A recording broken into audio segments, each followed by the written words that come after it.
Hi everyone, যদি তোমরাও এরকম একটা সুন্দর মেকআপ লুক ক্রিয়েট করতে চাও তাহলে অবশ্যই আমার ভিডিওটা ফার্স্ট ক্লাস পুরোটা দেখতে হবে। আর ভিডিও দেখার আগে অবশ্যই চ্যানেলটাকে সাবস্ক্রাইব করে দেবে, ভিডিওটা একটা লাইক করে দেবে, আর ভিডিওতে কমেন্টে লিখে জানাবে আমার ভিডিও তোমাদের কেমন লাগে। তো চলো ভিডিওটা দেখা শুরু করো, স্টার্ট। হাই এভরিওয়ান, আজকে আমি তোমাদের সাথে একটা নো মেকআপ লুক শেয়ার করছি, যেটা তোমরা ডেইলি মেকআপ লুকটা ক্রিয়েট করতে পারবে। তো চলো দেখে নাও কীভাবে আমি লুকটা ক্রিয়েট করছি। সবার ফার্স্টে আমি কিন্তু একটা ময়শ্চারাইজার ইউজ করে নেব।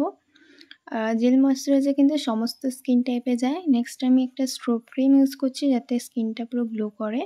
তোমাদের যাদের ড্রাই স্কিন তারা স্ট্রোব ক্রিম ইউজ করবে, আর যাদের অয়েলি তারা কিন্তু এটাকে অ্যাভয়েড করতে পারো। তো দেখতে পাচ্ছ স্কিনের মধ্যে কি সুন্দর একটা গ্লো চলে এসছে। নেক্সট আমি একটা কনসিলার প্যালেট ইউজ করছি ইনসাইটের।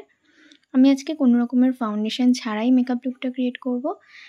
আর দেখতে পাচ্ছ আমি আমার শেড অনুযায়ী স্কিনের মধ্যে অ্যাপ্লাই করে নিয়েছি কনসিলারটা, আর ভালো করে একটা ভেজা বিউটি ব্লেন্ডার দিয়ে সেটাকে ব্লেন্ড করে নেব। নো মেকআপ লুক বলে আমি কিন্তু ফাউন্ডেশনটাকে অ্যাভয়েড করে গেছি, আর একটা ব্লাশার ইউজ করতে হয়, যেহেতু নো মেকআপ লুক একটু কিউট না লাগলে ভালো লাগবে না। আমি গালটাকে পুরো লাল লাল করে নিয়েছি, আর একটা লুজ সেটিং পাউডার দিয়ে ভালো করে মেকআপটাকে লক করে নেব। এটা কিন্তু একদম স্কিপ করবে না, সে তোমাদের অয়েলি স্কিন হোক আর ড্রাই, তোমাদের কিন্তু এটা লক করতেই হবে, নাহলে মেকআপটা কিন্তু সরে যেতে পারে। নেক্সট আমি আইব্রো করছি না, জাস্ট আইব্রোটাকে ফিল আপ করে নিলাম। আর আমি লিপস্টিক ইউজ করে নিচ্ছি আই শ্যাডো হিসেবে। আমার এটা খুব পছন্দের লিপস্টিক, এলিটিনের নটি লাটে শেড, প্রাইস 120 রয়েছে, খুব সুন্দর অ্যাফোর্ডেবলে। তোমরা অবশ্যই চাইলে ট্রাই করতে পারো লিপস্টিকটা। তো আমি ভালো করে চোখের আইলিডের ওপর হাতের সাহায্যে ব্লেন্ড করে নেব। দেখতে পাচ্ছ কি সুন্দর একটা স্মোকি এফেক্ট চলে এসছে। আর আমি মেবলিনের আইলাইনার দিয়ে হালকা উইং আইলাইনার ক্রিয়েট করে নেব। ততক্ষণ কিন্তু তোমরা চ্যানেলটাকে অবশ্যই সাবস্ক্রাইব করতে ভুলবে না, আর ভিডিওটা একটা লাইক করে দাও যদি ভালো লাগে। কমেন্টে লিখে জানিও মেকআপটা আমার কেমন লেগেছে তোমাদের। তো চলো কুর্তির সাথে একটা টিপ পরে নিচ্ছি। তো নেক্সট আমি আইল্যাশ ইউজ করবো না, সেই জন্য আমি মার্সের মাস্কারা ইউজ করে নিচ্ছি। খুব সুন্দর মাস্কারাটা, 2-in-1 মাস্কারা। তো দেখতে পাচ্ছ নেক্সট আমি ইউজ করবো সুইস বিউটির লিপ লাইনার, হালকা একটা শেড ইউজ করছি।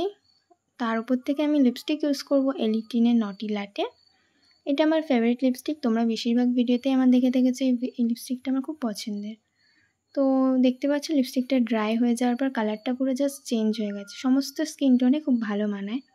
তারপরে একটা ফিক্সার দিয়ে ভালো করে আমি মেকআপটাকে লক করে নেব, সুইস বিউটির ফিক্সার, খুব সুন্দর। তো চলো কিছু জুয়েলারি পরে নিই। আর আমার ভিডিওটা যদি তোমাদের ভালো লেগে থাকে অবশ্যই চ্যানেলটা সাবস্ক্রাইব করতে ভুলবে না, আর ভিডিওটা একটা লাইক করে দিও। এই অক্সিডাইজের জুয়েলারিগুলো বেশিরভাগ আমার নিউ মার্কেট থেকে কেনা। তো এই হলো আমার ফাইনাল লুক, কেমন লাগছে তোমাদের অবশ্যই আমাকে কমেন্টে লিখে জানিও। সাবস্ক্রাইব নাও। আর এই ভিডিওটা কিন্তু আমার একটা শর্টস ভিডিওতে ছাড়া রয়েছে মেকআপ লুকটা, তোমরা চাইলে আমার চ্যানেলে গিয়ে সেটা চেক আউট করে নিতে পারো। চলো নেক্সট একটা নোজপিন আমি অ্যাটাচ করে নিচ্ছি। কেমন লাগছে, এটা ছাড়াই ভালো লাগছে নাকি এটা পরে ভালো লাগছে অবশ্যই কমেন্টে লিখে জানিও। সাবস্ক্রাইব নাও। আশা করি তোমাদের ভিডিওটা ভালোই লাগলো, যদি ভালো লেগে থাকে তাহলে অবশ্যই ভিডিওটা একটা লাইক করে দেবে, চ্যানেলকে অবশ্যই সাবস্ক্রাইব করতে ভুলবে না, আর কমেন্টে লিখে জানাবে ভিডিওটা তোমাদের কেমন লেগেছে। তো সাবস্ক্রাইব নাও, দেখা হচ্ছে পরের ভিডিওতে, বাই।